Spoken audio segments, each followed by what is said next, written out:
Mega. Ja, ist wirklich Krass. Ich bin Sarah von Zürichplausch und heute geht's hoch hinauf. Familie Wörisch führt auf der Rigi das Kräuterhotel Edelweiss. Beliebt ist das Hotel auch wegen der ausgezeichneten Küche. Viele Zutaten bezieht das Restaurant Regina Montium direkt aus dem eigenen Kräutergarten.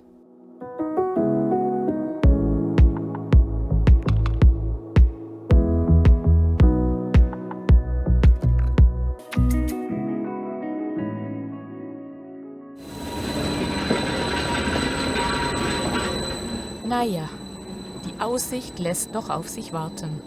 Auch der Garten muss laut Gregor Wörisch erst noch richtig erwachen. Ernten kann man aber trotzdem schon. Das heißt, fürs heutige Abendmenü bringen wir dann dem Ben ein paar Schlüsselblümchen. richtig. Ein Teil wird in die Blüte gebraucht, ein Teil wird weiterverarbeitet. Wenn es Föhrige hat, wird ein Teil noch getrocknet für unsere Teemischungen.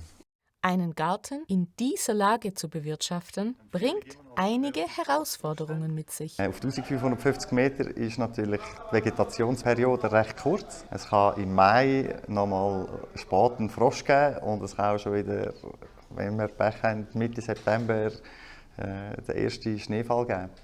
Und das tut unsere Gartensaison sozusagen sehr verkürzen.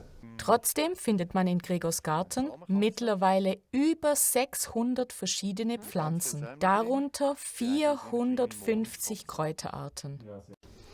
Da haben wir jetzt so eines von diesen alten, vergessenen Kräutchen, das ist ein Süßdolde, oder wird manchmal auch Wiesenkerbel genannt. Hat ein wunderschönes Anisaroma. Man kann das sehr gut für Salat verwenden. Wir machen auch eine Art Uso. Wenn es im Herbst Samen gibt, dann ist es noch viel intensiver. Und dann kann man eigentlich einen Likör machen, der nach Anis schmeckt. Ihr seid von Soil to Soul als eins der Restaurants ausgezeichnet, bodenbewusst essen gehen. Was sind so Kriterien, wo eigentlich die Soil to Soul Werte widerspiegeln, wo ihr hier anwendet? Ein ganz wichtiger Punkt ist natürlich unser Garten. Unser Garten bewirtschaften wir eigentlich wie einen Permakulturgarten bewirtschaften. Das heisst, wir versuchen nicht zu viel Nährstoff außer Kompost in den Garten zu bringen, sondern der Garten bewirtschaftet sich in sich selber. Die Kräutchen brauchen auch nicht so viel Nährstoff wie zum Beispiel Tomaten. Sie sind eigentlich sehr genügsam. Und wenn sie nicht so viel Nährstoff haben, wachsen sie langsam und werden dafür auch viel intensiver im Geschmack. Das ist jetzt das französische Eberkraut oder Golakraut. Es ist erst gar am Sprießen, aber jetzt, wenn man mit der Hand so macht, wie früher die Gocki-Fröschchen. Mega. Das ist wirklich Krass. der Trick ist eigentlich, wie man das Aroma extrahieren kann, ohne die Bitterstoffe mitzunehmen. Also Wermut ist, kann man es nicht einfach kochen, weil sonst wird es ein bitteres Cola und das will niemand trinken.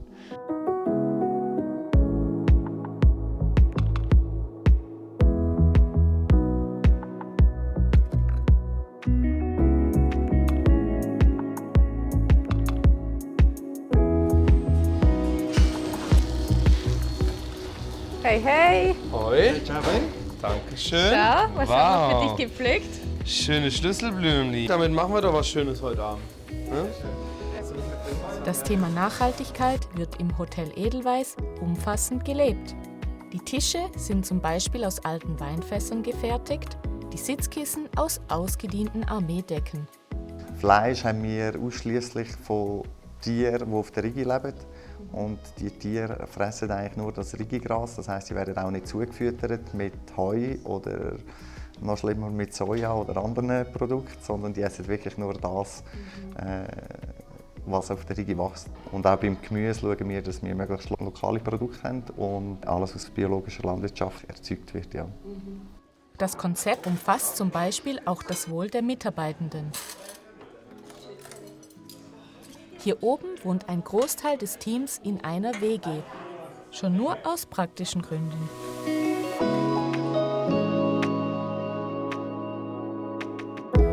Dann kommen wir in unsere Schatzkammer. Müssen wir erst wieder auffüllen, aber so Ende Oktober findet sich nicht ein Platz mehr, wo man irgendwo ein Glas hinstellen kann.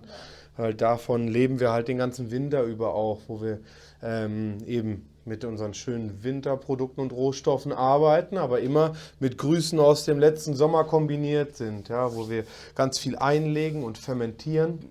Die größte Herausforderung bzw. das Spannendste ist am Anfang, wenn man hochkommt, wenn man gewohnt ist, alles zu jeder Zeit von überall bestellen zu können. Ja? Plötzlich nicht alles zu jeder Zeit von überall zu haben, sondern einfach zu schauen, hey, was wächst da vor der Haustür? Irgendwann findet man sich da rein, sein System, man weiß, okay, hey, das Wetter ist jetzt so und so, wahrscheinlich haben wir dieses Jahr ein gutes Bohnenjahr. Also legt man den Fokus darauf. Ja. Das meiste Gemüse kommt von 900 Metern Höhe aus dem Permakulturgarten. Da kann es auch mal sein, dass Hagel kommt und in der nächsten Woche habe ich keinen Salat. Dass es einfach nochmal Frost gibt und das, was ich bestellt habe, ist einfach verfroren. Das ständige Reagieren können ist eigentlich eine Herausforderung. Aber wenn man sich einmal damit arrangiert hat, möchte man das gar nicht mehr anders, weil alles andere wie langweilig erscheint. Wenn ich mir jetzt ein Highlight rauspicken müsste, geschmacklich und auch von der Emotion her, die dieser Gang bei mir erzeugt, wäre das ein Hacktätschli aus Gizi und Milchlamm mit einer richtig schönen Estragon-Buttersoße, mit frischem Kohlrabi und frischen Estragon-Spitzen aus unserem Garten.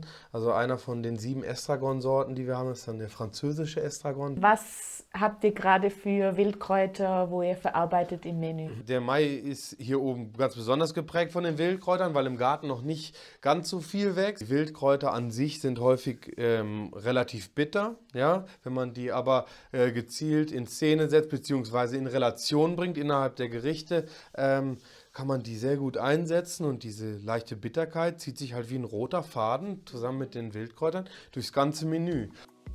Das Regina Montium ordnet sich selbst als Terroir-Küche ein. Doch was bedeutet das eigentlich?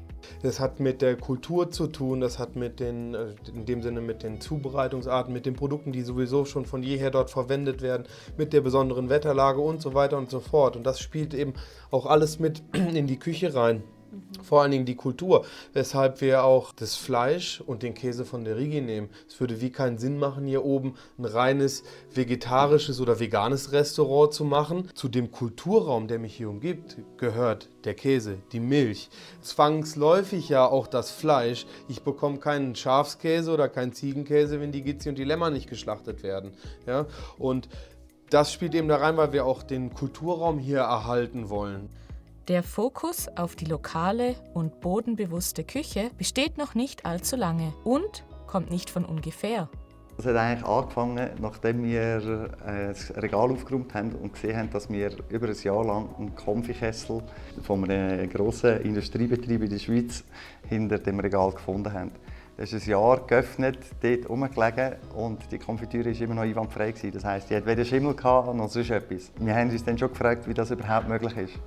Aufgrund von dem haben wir uns dann eigentlich auch intensiv angefangen zu beschäftigen mit der ganzen Lebensmittelindustrie, mit diesen Zusatzstoffen und auch mit den ganzen Hilfsstoffen, die in der Lebensmittelindustrie verwendet werden können, aber nicht deklariert sein müssen. Und aufgrund von dem haben wir dann irgendwann entschieden, dass wir das selber nicht mehr essen wollen und auch unseren Gästen nicht mehr zum Essen servieren wollen. Darauf stoßen wir doch an. Denn wenn das Essen nicht nur durch den Einfallsreichtum und das Können des Teams überzeugt, sondern auch durch die Achtsamkeit im Umgang mit Umwelt, Mensch und Tier, dann schmeckt es doch gleich doppelt gut.